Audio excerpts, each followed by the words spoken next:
worthy because of his ability to fight as early in the game as possible. RQ decided to respond with a bit more of a safe opening by grabbing the Valentina and the Cho so that they have a way of picking off the Alpha, like you mentioned, with the way of the Dragon, but also to deny bigger ultimates with the Valentina. Onyx did take the Gatot and the Harif. The reason you take these together is because the Avatar, the Guardian, is really good at denying Zaman Force away. But with the Valentina around, RQ can still deal with that somewhat. And the Hilda we talked about earlier, going to be picked up for RQ.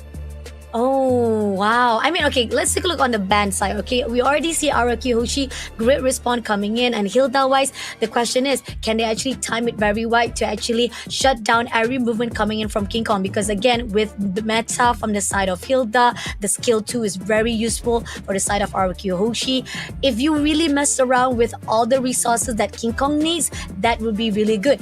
On the other side, we do see Onyx picking up Edith, also a really good coming in for the side of Fnatic Onyx PH, and they also have Vexana on the line. More AoE, much more going in control wise for the team of Fnatic Onyx PH right now. Yeah, Vexana is basically the only real mid option Onyx has left over since Loi was banned out, and Aurora isn't actually very good at dealing with heroes like Cho and Xborg, so having that Terrified maybe handle the Hilda diving on top of you makes a bit more sense, and with the Edith setup, there's good damage potential overall on the side of Fnatic Onyx. RQ Hoshi going to give Skylar his classic claw though. So they are leaning more into late game scaling and just expecting the pressure and hold the early stages with the Hilda and Export. Oh, I do agree on that. Seriously, RQ Hoshi so far right now, really good response. It's just how they're gonna be able to control all the aggression that will be put out by Fnatic Onyx Philippines for the time being on the early mid. That's the crucial point right now, because we are going to see the fight between Skylar as well as the fact that definitely King Kong will try to mess things around. The invasion, are they going to deny it? Will RQ Hoshi be able to control it wise? And will the help of Edith as well as Gatot Kacha on the line, it will boost up even the momentum of Fnatic Onyx. But so far right now on drafting wise, I gotta say both side has a really good potential. This even up for a while for the respawn wise. The question is, coming into the mid game, who are gonna be able to stand out? But this is it, guys. This is the first series, the big series of our 2-0 bracket between Indonesia versus Philippines. It is going to be RRQ Hoshi versus Fnatic Onyx. This is going to be a game to keep an eye on, ladies and gentlemen. As we know, the global series right around the corner. So establishing dominance here in the Snapdragon stage is going to set up that momentum you need for the rest of the year. And I think the drafts that we have here exactly suit the styles that Indonesia and Philippines are known for, with this side of Indonesia wanting to go for a little bit more of that early game and maybe set things up, while Fnatic Onyx, we know that they want to be able to take control of that mid game and just slowly tighten the grip around their opponents. Agree, definitely. All right, so far, so smooth.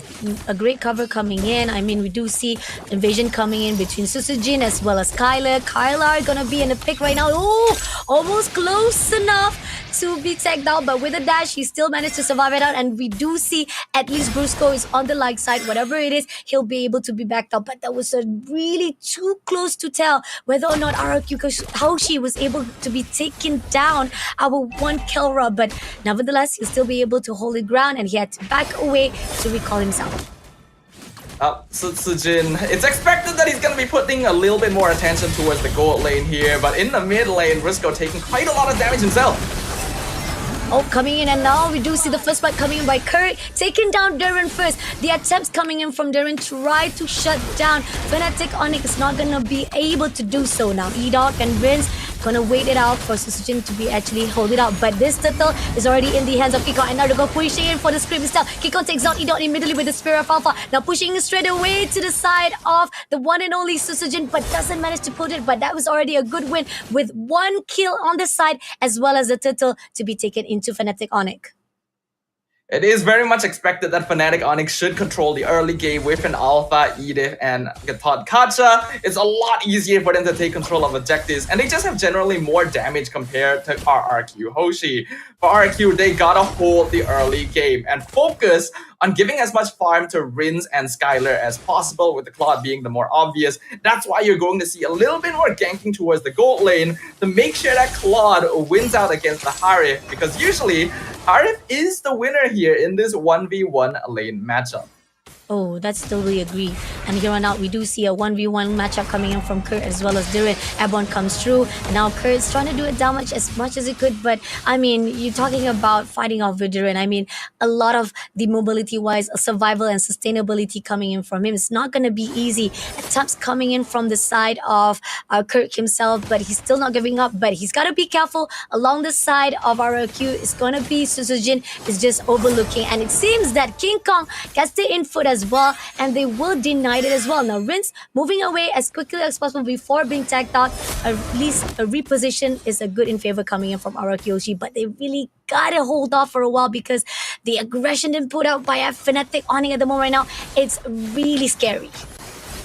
Yeah, I feel a little bit bad for Tyrant because when you are on a Hilda, you're usually the one causing havoc and pressure on the map. But because Onyx just has so much early game damage and they're dealing with an alpha jungle, the Hilda cannot actually invade to try and disrupt King Kong. He just has to try and win out a lane priority, which is already kind of difficult against an Edith, so that they can roam and actually stop Onyx from being overly aggressive on other parts of the map. Unfortunately, Onyx not really being stopped by that. They're going to start contesting the turtle against Sutsujin. Oh, coming in straight with the Spirit of Alpha, pushing in straight. Airborne comes through. Diren trying to push it straight away to King Kong, but doesn't manage to get the kill he's needed. He's getting a lot of damage, but the turtle has already been picked up and pushing in right now. Is trying to push in, but RRQ Hoshi doesn't get the target that they needed. Fnatic on it, they're gonna actually get away already. They already got what they needed, but damage comes through from Susujin. Double kill taking down Kirk as well as the side of Brusco. Now that's what is needed coming in for the side of RRQ, but at the same time, this is gonna be tough for the side of Team Fnatic Onyx, as at least RRQ Hoshi gets the trade that they needed. That is exactly what RRQ Hoshi is looking for, and actually a massive win, because up until now I have been mentioning that Fnatic Onyx should be stronger at this stage of the game. They just have more presence and damage overall, but extended the team fight a little bit too far, and RRQ beautifully managed their resources and positioning, playing around the healing being provided by the Revitalize so that they could prolong the fight and then re-enter once Onyx had overextended in the mid lane. Because of that, Sutsujin now has a little bit of an EXP lead against King Kong, and RQ has even up the net worth difference. As long as they keep the gold even and Skylar does not die, this game is going in their favor. Agree, definitely. And a little bit stronger coming in from the side of Diren. This is where no matter how much you try to put out a potential to fight out with Kurt, it's still not enough. And going into the side of Susujin, I agree on the note that now he's actually in a very good advantage. Hopefully RRQ Hoshi can be potentially to cover and control the movement that they are required right now to move into the mid game. And so far right now, we do see that Team Fnatic Onyx is gonna actually try to team up right at the top, gonna actually try to give a lot of pressure to Skylar as well as Ida, but it will be denied instantly. Team RRQ Hoshi, really good grounding, really good coverage right now for both teams. It's really tie up for both of the teams right now.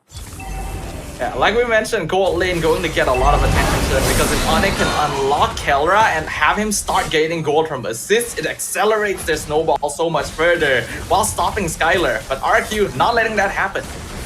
Oh, they're not letting it happen as well. They're contesting for the turtle as well. Diren coming in for the push of Brusco. Susujin takes down and get the turtle instead. But at the moment right now, they will be trying to go in for the skirmish. Not done yet. Going in for the push to the side of Rinz. Rinz had to pull away with Susujin having so much damage to put out. They had to reposition, but it's a good move. Skylar almost been tagged out. Now Diren coming in for the backline. Did manage to take down. This is Zaman Force coming through, and Rin takes down Kilra immediately. Now pushing on straight. Diren doesn't have much damage, and they had to pull away. A really good win, but Super Frizz comes along with the trade, and King Kong shuts down Susujin immediately with what cost they have. Even though getting the turtle is a 2 trades coming in from the side of Fnatic Onyx, but Diren, he seems like Kurt trying to get as much as kill as possible. He wants to go in for the push, but still, it was a good cause. They still managed to push away without any casualty, but the trade is still the same for Fnatic Onyx as well as Philippine.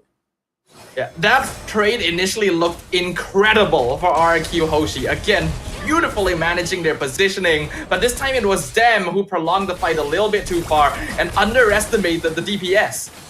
Oh, coming in for a fight as a moment right now, we do see Katokacha coming in, but at the same time, it's not gonna pull anything with that Avatar Guardian. Team Fnatic Onyx will be able to pull away for those fight. Even this fight, the fact that RQ Hoshi was not been pulled in. But at the same time, RQ Hoshi, great position, great respawn wise. So far, they know how to actually have a really good space between Fnatic Onyx, and that's what is needed. Even on the ground wise, they did manage to actually trade off between the two turrets from the top as well as mid lane. Here on out, Team RQ Hoshi, at least on the cover ground of the map, is still in their hands. Even though Onyx was able to get some good kills in that previous fight, remember the win condition we mentioned. As long as RQ Hoshi keeps the gold somewhat even until the late game, they are actually in the lead. And the goal difference right now, very, very small. Only about 1,000 in favor of Fnatic Onyx Philippines. In comparison, RQ will scale way better, and they're gonna play for that timing. Oh, they're gonna pay from starting. Avatar Guardian coming in for the push. At the moment right now, King Kong had to pull his, but so much damage coming in. But Skylar takes down Sprints immediately, and Vince shuts down Brusco. Kara been stuck in the middle, will be taken out by Ito with the Waves of Dragon. But King Kong trying to survive with the Spear of Alpha, trying to move away, but Vince taking out Kurt. And it's gonna be Darren to push in with the last explosion, shutting him down with the sacrificer kill. But that's needed already from the side of RQ, just to take down, getting the team wiped out. Desirable in RQ Hoshi hands.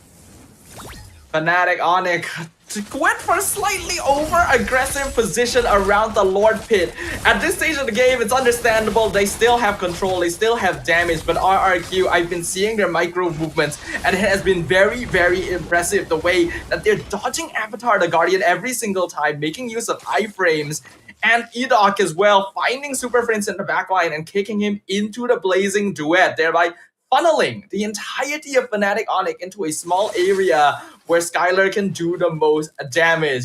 He also now has the most gold in the game. RQ, with a 2k net worth lead now at 10 minutes, are very poised to take this game if Onyx are not able to find an equalizer. Now let's see. They're gonna go in straight to the bottom side. Doesn't spot anyone. It seems that Edo trying to find a way to actually go into the backline first of all, but at the same time will be denied by Super Friends, not allowing any extension coming in from the ROQ Hoshi. Lords is marching in, King Kong right at the front side. It seems that Darren will be at the backline. Doesn't spot anyone just yet, but they don't know who they want to go in. Rinse, overlooking straight, try to pull away, but Skylar takes down the turret immediately, but they deny it. They're actually having a little bit of hesitant, try to pull in into the Fnatic Onyx, and this is the reason why Fnatic Onyx having a really good defense wise so far. And Team Arakeyoshi, they couldn't find the opening they needed, so at least on the side of Fnatic Onyx, they still be able to neutralize all the lords and the wave that coming their way. But they're not able to neutralize the gold advantage. RQ is now controlling the entirety of the map, and they have successfully taken every exterior tower from the side of Fnatic Onyx, leaving only the inhibitors behind. While Onyx is pretty strong as a 5-man death bowl, RQ Hoshi's lineup is designed quite well to be able to split up the map and even play for pickoffs. So they're going to continue doing so and see if they can bait out individual members of Fnatic Onyx. And if they're able to continue doing that, it's going to be quite difficult for our Filipino champions. Let's see. King Kong trying to find a way to break to RRQ. So far, Brusco just waiting for the right time. The fact that RRQ, I like the positioning wise, they're denying every avatar guidance been put out by Brusco. And that's the reason why it's not in the favor of Fnatic Onyx every time they go into team fights. So that's the motion where we're seeing RRQ Hoshi positioning wise is very important for their keys. Now, Kara trying to actually bait out ROQ, trying to actually pull them in. And the best part about it is that Team ROQ, they don't need to worry about anything. They're literally prioritizing on the lane side. As long as they allow those waves come in and keep giving pressure to Fnatic Onyx, it's still gonna be in their favor. It's a very interesting picture to see here because we typically expect PH teams to always be superior in terms of macro, but because of the draft matchup for this game in particular, RQ Hoshi are taking care of that incredibly well since all of their heroes are either durable on their own or have built-in escape mechanisms so that they are able to split push waves without needing to worry too much about getting ganked. Not to mention that Kirk is the only really reliable form of CC that Fnatic Onyx has. He has to find Skylar, and that is after baiting out a Purify. Otherwise, RQ Hoshi just has so many ways of controlling team fights. Oh, going in straight for the Waves of Dragon, taking down Kikong. So much damage put out. Spear up Alpha, pushing in, try to give as much pressure, but it's not going to do anything as they push into Brusco instead. Getting double kill from the Rise of Rings, but at the same time, Reese is a little bit overextension, had to be shut down by Kara with the Zaman Force. But at the same time, right here, we do see Susujin going to go in for all the burst that is required, but it's not going to be enough. That trade's coming in 2-2-1, and they're going to push it all out to the side of Kurt, as well as going into Kara, immediately shutting him down, and going in with the power of Wilderness, a little bit overextension to the side of Jiren, but Kurt still survive it out. Prince takes down E-Dot immediately. This Lord is smashing in a really good overextension, as giving that advantage to the side of Fnatic Onyx. But at the same time, Susujin overlooking to the side of Prince, but here on out, Kurt picks him up immediately as Susujin had to back away, having so much damage, and in the end, the Lord, a little bit those overextension is giving those potential to Fnatic Onyx to reverse this back, the effect into RQ Hoshi. I really like the decision that was made by RQ to just rush in and try to take out the remaining members so that they could end the game with the Lord. Unfortunately, they went a little bit too far, and Kirk was luckily able to survive with a tiny bit of HP, because if the Eden had gone down, RQ would have definitely ended the game right there and then. With that though, that does give Onyx a little bit more breathing room, but they only have one inhibitor on very low HP to hold on to. Whatever happens, this next Lord must go into their hands, or RQ should be able to quite easily whittle down the crystal.